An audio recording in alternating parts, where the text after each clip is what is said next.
So I'll be taking the stance that the assassination of Iranian General Qassem Soleimani was a negative for national security purposes in the Middle East. That's my response for the debate.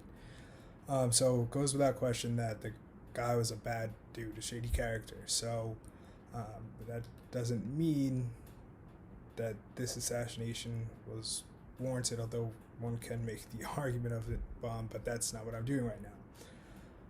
So he was responsible for a lot of bad things, attack on embassies, and more than likely the siege of the U.S.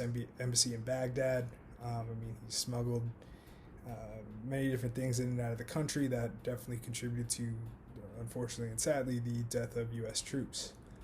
The guy built militias in Syria, Iraq, and Yemen, and Lebanon, and armed them with very dangerous weapons. So yes, that is very bad. But in regards to our national security for the U.S. and how his assassination wasn't the best thing, or at least how it was carried out, was not the best thing. So to start, the killing of him sets a very dangerous precedent. So he might have been in our eyes, a terrorist funder, and orchestrated a lot of different things. Which to have proof of is one thing, but it definitely he was a source of some bad things. However, through their eyes and through especially the Iranian people, he was definitely considered like a war hero of sorts. He was he was traveling in Iraq on official business and in a legitimate state, which is Iraq, and he was traveling most importantly with the consent of the Iraqi authorities.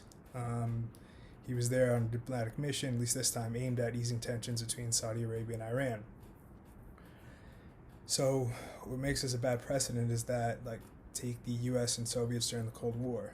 Neither one openly killed another's high-ranking official during the Cold War, for good reason, and definitely didn't do so overtly.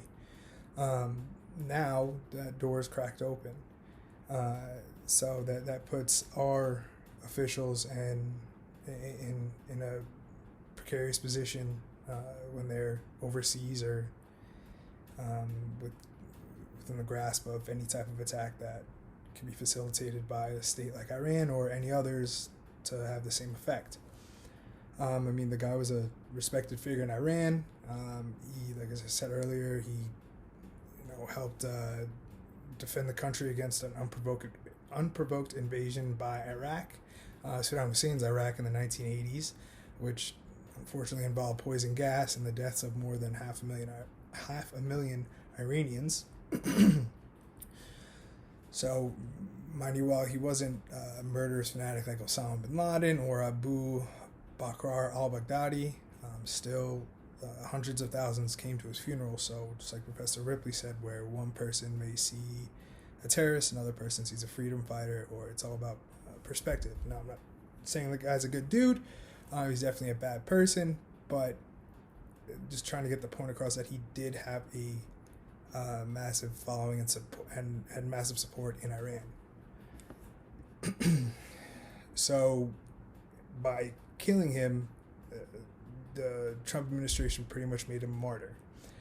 So all the militia groups that he was helping and supporting, it's just, poured gasoline on a dumpster fire. Now, what makes it even worse is that Middle East politics and security affairs will probably become more messier and more volatile. There's a motley crew of Iran-supported Shia militias in Iraq, and are now more powerful with him, or at least more volatile with him gone, considering he was the one who led them. And it will, feed into an even more chaotic situation in Iraq, and will continue to draw and increase the amount of threats that U.S. forces currently face there, since we are still there. And another pretty big area that we dropped the ball on was that we orchestrated the attack without the Iraqi government's knowledge or even approval.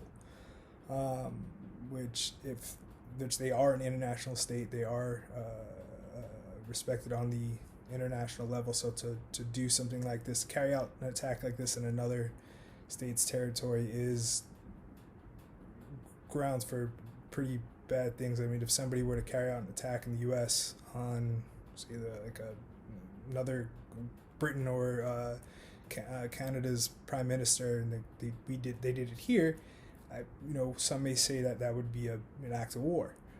So just because we're big and mighty doesn't mean that we can go in anybody's sandbox and do whatever we want. So just overall, it escalates the tension between us and Iran, which we do not need any more help escalating.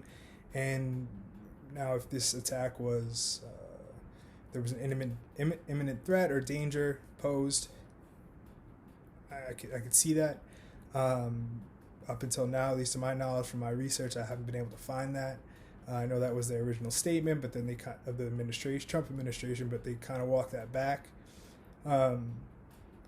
So to do that, once again, just blast open that door of just it being so unprecedented and really leaves us open to a lot of risks and dangers of our officials that go out, whether it's on diplomatic relation missions or just whatever it may be, conducting business on the international stage. Definitely makes them vulnerable to a lot of things that prior to this might not have been as vulnerable to as before.